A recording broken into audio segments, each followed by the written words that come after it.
Mga boss, bali sila bossing yung nakabili ng Nissan Grandeur natin. So ngayon, nung pagkabili, nagkaroon ng problem, nagkaroon ng leak sa power steering. Ayun, tapos ayun, ginagawa na natin kasi hindi na sila makapag-antay. So, change unit na lang natin sila para hindi na umaba usapin. So yan, pinatest drive natin sa kanila. Para lang din mga boss, malinaw lang din po. So yung Nissan Grandeur natin is available na po ulit. Abangan nyo lang po, tinatapos lang po yung natitirang issue.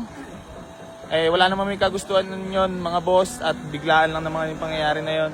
So yan, palit unit na lang kami para hindi na rin kami mag-usap ng mahaba at wala nang pagtatalo pa. Para maayos at para everybody happy.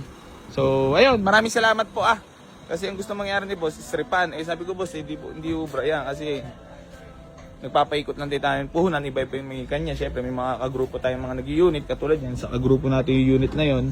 So pinagbigyan lang din natin sila boss para lang din siyempre. Ayoko lang din mapaya sa inyo mga boss Ayun mga boss, gusto ko lang din palinaw sa inyo na lahat ay nadadaan naman sa usapan ng maayos yan So ayun, pinagbigyan natin sila boss. Kasi di na daw sila makapag-antay. Yun, maraming salamat po. Para kalinawan lang din po sa lahat na pinalit po namin GLI.